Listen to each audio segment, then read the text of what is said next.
ውድ ቻናላችን ቤተሰቦች እንኳን ወደ ቻናላችን በደህና መጣችሁ። ምሽት 5 ሰዓት ላይ በጀመረ ጨዋታ ሊቨርፑል በኤሚሬትስ ከአርሰናል ጋር 0-0 በሆነ ውጤት ማጠናቀቅ ችሏል።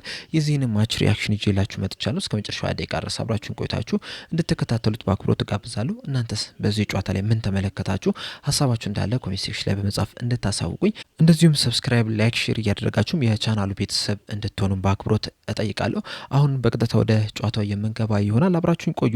ምሽት 5 ሰዓት ላይ በጀመረው በኤሚሬትስ በተደረገው የእንግሊዝ ፕሪሚየር ሊግ 21ኛ ሳምንት ጨዋታ ሊቨርፑል ከአርሰናል ጋር 0-0 በሆነ ውጤት ማጠናቀቅ ችሏል። በዚህ ጨዋታ ላይ እንግዲህ ሁለት አይነት አጋማሽን ነው እየተመለከትነው። የመጀመሪያው አጋማሽ ላይ አርሰናሎች የተሻሉበት ወደ ሊቨርፑል የግብ ክልልም በተደጋጋሚ ሲደርሱ የተመለከትንበት ኳሱን ራሱ በደንብ መያዝ የቻሉበት አጋማሽ ሆኖ መመልከት ስንችል፣ ሁለተኛው አጋማሽ ላይ ደግሞ በተቃራኒው ሊቨርፑል የተሻለ ኳሱን ሲቆጣጠር የነበረ ሙከራ ለማድረግም ጥረት ሲያደርግ መመልከትም ችለናል። ነገር ግን በሙከራ በአጠቃላይ በሙሉ 90 ደቂቃ ከተመለከትን ግን አርሰናሎች የተሻሉ ነው የነበሩት። ኳሱን በመያዝ ደረጃ ሊቨርፑሎች 52%ን ሲይዙ፣ በሙከራ ደረጃ ደግሞ አርሰናሎች 0.57 ኤክስፔክትድ ጎል ማስመዝገብ ሲችሉ 9 ሙከራዎችን ማድረግ ችሏል። ከነዚህ 9 ሙከራዎች ደግሞ አራቱ ኢላማቸውን የጠበቁ ሙከራዎች ናቸው የነበሩት። በሊቨርፑል በኩል ግን 8 ሙከራዎችን ማድረግ ሲችሉ ምንም አይነት ኦን ታርጌት ወይም ኢላማውን የጠበቀ ሙከራ ማድረግ አልቻሉ። እንደዚሁም ኤክስፔክትድ ጎሉን ስንመለከት ራሱ 0.36 ኤክስፔክትድ ጎል ብቻ ነበር ማስመዝገብ የቻሉትና በሙከራ ደረጃ ሊቨርፑሎች ጥሩ አይደለም የነበሩ። እንደ አጠቃላይ 90 ደቂቃውን ስንመለከት ሊቨርፑሎች በመከላከል ደረጃ በጣም ጥሩ የሚባል እንቅስቃሴን ማድረግ ችሏል። በተለይ ደግሞ የአርሰናልን የክንፍ ተጫዋቾችን በማቆም ደረጃ የተሻለ የሚባልን ስራ መስራት ችሏል። በእርግጥ በተወሰኑ አጋጣሚዎች ቡካዮ ሳካም ትሮሳርድም እንደዚሁም ደግሞ ተቀይሮ የገባው ማርቲኔሊም ሙከራ ማድረግ ችለው ነበረ። ነገር ግን እንደ ጀነራል ካየ ነው በሙሉ 90 ደቂቃ ከወሰድ ነው ግን የተሻለ የሚባል እንቅስቃሴ ማድረግ ችሏል። በተለይ ኬርኬዝ እና ብራድሊ ቡካዮ ሳካንና ትሮሳርድን በማን ማርኪንግ ነበረ መያዝ የቻሉት። ከዛ በኋላ እንግዲህ ከኋላ እየተነሱ የሚሮጡትን ተጫዋቾች ደግሞ እነ ፍሪምፖንግና እነ ማካሊስተር ነበረ ማርክ ሲያደርጉ የነበሩት። በተለይ ደግሞ ፍሪምፖንግ ሂንካፒዮ ኦቨርላፕም አንደርላፕም እያደረገ በሚሄድበት ሰዓት እሱን ወደኋላ እየተመለሰ ማርክ በማድረግ ደረጃ በመጀመሪያው አጋማሽ ላይ ቀጥ አድርጎ ማቆም ችሎ ነበረ። በቀኝ ክንፍ በኩል ደግሞ ቲምበር ኦቨርላፕና አንደርላፕ እያደረገ በሚሄድበት ሰዓት ከመሀል ሜዳ የተለያዩ ተጫዋቾች እየመጡ እሱን ማርክ ሲያደርጉት መመልከት ይችለናል።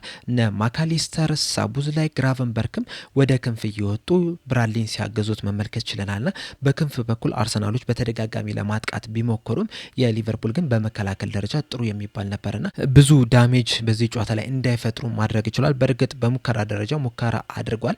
በተለይ ኦን ታርጌት የተሞከሩት እነዚህ ኢላማቸውን የጠበቁ ሙከራዎችን ስንመለከት 4 ሙከራ ነው አርሰናሎች ማድረግ የቻሉት። ከነዚህ 4 ሙከራዎች ደግሞ 3ቱ ከክንፍ ተጫዋቾች የተገኙ ናቸው። ከነ ቡካዮ ሳካ ከነ ትሮሳርድና ከማርቲኔሊ የተገኙ ናቸው። እንደዛም ቢሆንም ግን ያን ያህል ከባድ የሚባል አይደለም የነበር። እናም እነዚህን ኳሶች ደግሞ አሊሰን ቤከርም ሊያደናቸው ችሏል። የሊቨርፑልን የማጥቃት ሂደት ስንመለከተው በአመዛኙ በመሀል በኩል ለማጥቃት ነበር ጥረት ሲያደርጉ የነበሩት። ከዛ በተጨማሪም ግን በተለይ በሁለተኛው አጋማሽ ላይ በቀኝ ክንፍ በኩል ለማጥቃት ከፍተኛ ጥረት ሲያደርጉ ነበረ።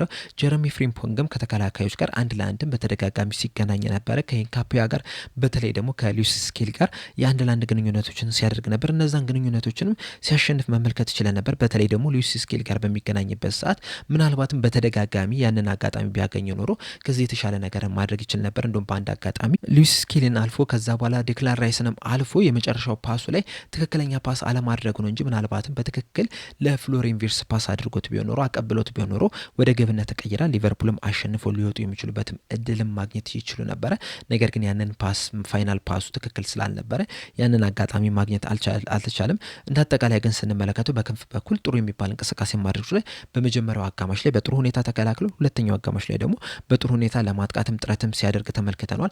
በመሀል በኩል ደግሞ እነ ፍሎሪን ቪርትስ፣ ሳቡዝ ላይ ማካሊስተር፣ ግራቨንበርክ የአርሰናልን የተከላካይ መስመር ለማለፍም ከፍተኛ ጥረትም ሲያደርጉ መመልከት ችለናል። በአጠቃላይ በዚህ ጨዋታ ላይ ከሊቨርፑል በኩል ጥሩ ነገር መመልከት ችለናል። መስተካከል ያለበት አሁንም ያልተስተካከሉ ነገሮችንም መመልከት ችለናል። ከጥሩ ነገር ስንጀምር በዛሬው ጨዋታ ላይ በመከላከል ደረጃ ሊቨርፑሎች ጥሩ የሚባሉ ነበሩ። በዚህ ሲዝን እንግዲህ አርሰናሎች በሁለት አጋጣሚ ብቻ ነው ምንም አይነት ጎል ሳያስቆጥሩ መውጣት የቻሉት። እነዚህም ሁለት ጨዋታዎች ደግሞ ከሊቨርፑል ጋር ያደረጉት ነው። በመጀመሪያው በአንፊልድ 1-0 ተሸነፉ።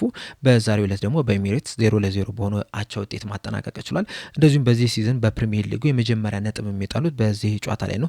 ከዚህ በፊት የነበሩትን 10 የፕሪሚየር ሊግ ጨዋታዎች ሙሉ ለሙሉ ማሸነፍ ችለው ነበረ። በዚህ ጨዋታ ላይ ግን ማሸነፍ ሳይችሉ ቀርቷል። የሚያሳየው በዛሬው ጨዋታ ላይ የሊቨርፑል ተከላካዮች ምን ያህል በጥሩ ሁኔታ እንደተከላከሉ ነውና በተለይ ደግሞ ሚሎስ ኬርኬዝ ከቡካዮ ሳካ ጋር በተደጋጋሚ ሲገናኝ ነበረ። ነገር ግን ቡካዮ ሳካ ብዙ ምቾት እንዳይሰማው ማድረግ ችሏል። በተለይ ደግሞ በአንድ አጋጣሚ ቡካዮ ሳካ ምናልባትም ቀድሞ ቢመታው ኖሮ ጎል ሊቆጠር የሚችልበትን አጋጣሚ አግኝቶ ነበረ በሊቨርፑል ፔናልቲ ቦክስ ውስጥ ማለት ነው። ያንን ኳስ እንግዲህ ከቡካዮ ሳካ ጋር በደንብ እግር ለእግር ተከታትሎ እንግዲህ ኳሷን እንዳይመታ ማድረግ ችሎ ነበርና በጣም በጥሩ ሁኔታ ሲከላከል ነበር። በእርግጥ አንድ ሁለት አጋጣሚዎች ላይ ሲያልፉ መመልከት ችለናል። እንደ አጠቃላይ ከተመለከትን ግን ሚሎስ ኬርኬዝ ጥሩ የሚባል ምሽትን ማሳለፍ ችሏል። እንደውም እንደ ፉትሞብ ዘገባ ከሆነ እንግዲህ የጨዋታው ኮከብ በማለትም ሰይሞታል። ከሱ በተጨማሪ ደግሞ ኮነር ብራድሊም በተደጋጋሚ አንድ ለአንድ ግንኙነቶችን ከትሮሳርድ ጋር ሲገናኝ ነበረ። እንደዛም ሆኖ ግን በጣም በጥሩ ሁኔታ መከላከል ችሏል። ኢብራሂማ ኮናቲም ቨርጅል ቫንዳይክም በዚህ ጨዋታ ላይ በጣም ጥሩ ሆነው ሲከላከሉ መመልከት ችለናል። ራያን ግራቨንበርክም ወደ ኋላ እየተመለሰ ተከላካዮቹን ሲያግዝ ተመልክተናል። ማካሊስተርም ኳሱን በመቆጣጠር ደረጃ ለሊቨርፑል ጥሩ የሚባል እንቅስቃሴ ማድረግ ሲችልም ተመልክተናል። ሳቡዝ ላይም እንግዲህ ሊቨርፑሎች የጎደላቸው ቦታዎች ላይ እየተሯሯጠ ሲሞላ መመልከት እንችላለን። በጣም ጥሩ የሚባሉ እንቅስቃሴዎች ናቸው። ከዚህ በተጨማሪም ደግሞ ከመጀመሪያው አጋማሽ ሁለተኛው አጋማሽ ላይ ተሽሎ ለመምጣት ያደረጉት ጥረት ራሱ በሊቨርፑል በኩል በዚህ ምሽት ያሳዩት ጥሩ እንቅስቃሴ ወይም ፖዚቲቭ አድርገን ልንወስደው የምንችለው ነገር ነውና ኔጌቲቭን ስንመለከት ግን አንደኛ በዚህ ጨዋታ ላይ ምንም አይነት ሙከራ አልሞከሩም። ኢላማውን የጠበቀ ሙከራ ማለት ነው። 8 ሙከራዎችን ማድረግ ችሏል። ነገር ግን አንድም ኢላማውን የጠበቀ ሙከራ ማድረግ አልቻሉም። እንደዚሁም ኳስ መያዝ ብቻ አሁንም ምንም ጥቅም እንደሌለው እንግዲህ በዚህ ጨዋታ ላይ መመልከት ችለናል። በእርግጥ የመጀመሪያው አጋማሽ ላይ አርሰናሎች ነበሩ ኳሱን መያዝ የቻሉት እና ሊቨርፑሎችንም ሲያስጨንቁ መመልከት ችለን ነበረ። ምንም እንኳን እንደዛ ቢያደርጉም ጎል ሳያስቆጥሩ ወጥተው ነበረ። ሊቨርፑሎች በአንጻሩ ግን የመጀመሪያው አጋማሽ ላይ ሙሉ ለሙሉ ትኩረታቸው የነበረው መከላከል ላይ ነው። በእርግጥ 26ኛው ደቂቃ ላይ ኮነር ብራድሊ አንግል ገጭቶበታል። ከዛ ውጭ ግን ያን ያህል የሚባል ጥሩ እንቅስቃሴን አድርጓል ማለት አንችልም። ይህን ስል ግን በመጀመሪያው አጋማሽ ላይ ብቻ አይደለም፣ በሁለተኛው አጋማሽ ጭምርም ለጎል የቀረበ ሙከራ እንደዛ አልሞከሩም። ነገር ግን ሌሎች ሙከራዎችን ማድረግ ችሎ ነበረ። እንደዛም ቢሆንም ግን ኢላማውን የጠበቀ ሙከራ በዚህ ጨዋታ ላይ ማድረግም አልቻሉም። ሁለተኛው አጋማሽ ላይ ኳሱን ይዘውት ነበር፣ የተሻለ ነገር ለማድረግ ሞክረው ነበረ።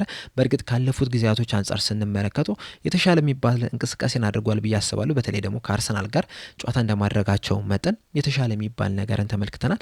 እንደዛም ቢሆንም ግን ምንም አይነት ሙከራ ሳያደርጉ መውጣት ችሏል። ከዚህ በተጨማሪም ደግሞ አንዳንድ ተጫዋቾች በዚህ ጨዋታ ላይ ጠፍቶ መመልከት ችለናል። አሁን ለምሳሌ ኮዲ ጋክፖ ያን ያህል ጥሩ የሚባል ምሽትን አሳልፏል ማለት አንችልም።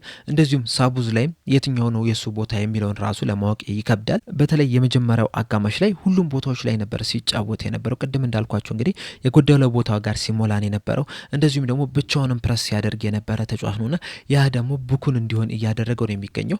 ሌላ ከሱ ጋር አብሮ ፕረስ የሚያደርግ ተጫዋች ቢኖር ምናልባትም ከዚህ የተሻለ ለሊቨርፑል ጥቅም መስጠት የሚችል ይመስለኛልና በዚህ ጨዋታ ላይ እንግዲህ ብዙ ቦታዎች ላይ ተመልክተናል። ሲባከንም የተመለከትነው ተጫዋች ነው።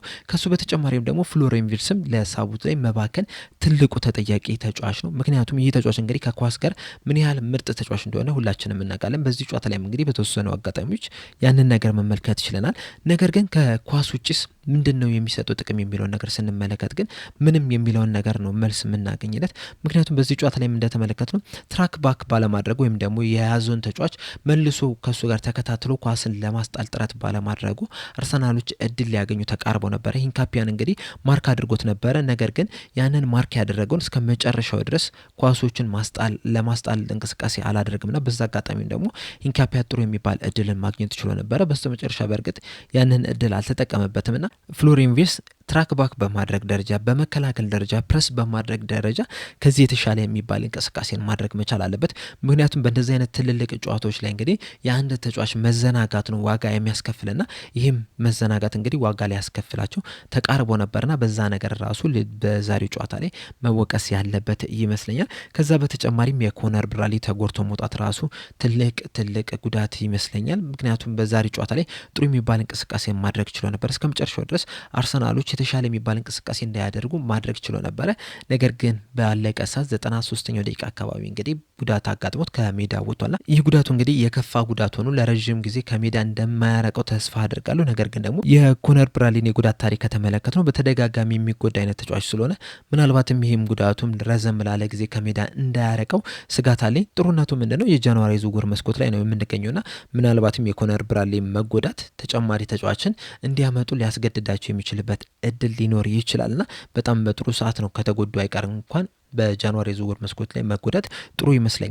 ነገር ግን ደግሞ ሰሞንኛ እያሳየው ከሚገኘው ብቃት አንጻር ግን የተጫዋች ባይጎዳ ለሊቨርፑል ከፍተኛ ጥቅም ይሰጥ ነበር ብዬ አስባለሁ። ከዚህ በተጨማሪም በዚህ ጨዋታ ላይ በሊቨርፑል በኩል ያየሁት ድክመት በትልቁ የምናስቀምጠው ሊቨርፑሎች ኳስ በሚይዙበት ሰዓት ለማጥቃት በሚሄዱበት ሰዓት በተለይ ደግሞ ሁለተኛው አጋማሽ ላይ ይህን ነገር መመልከት ችለናል። 9 ቁጥር ቦታ ላይ የሚጫወት ምንም አይነት ተጫዋች ማግኘት አይችሉም። በተለይ ደግሞ የክንፍ ተጫዋቾች አሁን እነ ኮዲ ጋክፖ ወደ ክንፍ ሲወጣ እንደዚሁም ደግሞ ፍሪምፖንግ ወደ ክንፍ በሚወጣበት ሰዓት አንዳንድ ጊዜ ክሮስ ለማድረግ በሚጥሩበት ሰዓት 9 ቁጥር ቦታ ላይ ወይም ደግሞ የአርሰናል ፔናልቲ ቦክስ ውስጥ አካባቢም እንግዲህ ምንም አይነት ተጫዋች ሳያገኙ ሲቀሩ ተመልክተናል። የመጀመሪያው አጋማሽ ላይ ይህንን ነገር በተደጋጋሚ ስንመለከተው የነበረ ነገር ነው። ሁለተኛው አጋማሽ ላይ በትንሹም ቢሆን ለመቅረፍ ጥረት አድርጓል። ነገር ግን እንደዛ ጥረት ቢያደርጉም ራሱ ንጹህ የ9 ቁጥር ቦታ ተጫዋች አጥቂ ተጫዋች ግን በቡድን ውስጥ አለመኖሩ ምን ያህል እየጎዳቸው እንደሆነ በዚህ ጨዋታ ላይ በደንብ የተመለከትን ይመስለኛልና በቀጣይ ጨዋታ ላይ ኤኬቴኬ ከጉዳቱ የማይመለስ ከሆነ ሊቨርፑሎች በእንደዚህ አይነት ሁኔታ መቀጠል ትንሽ አስቸጋሪ የሚሆንባቸው ይመስለኛል።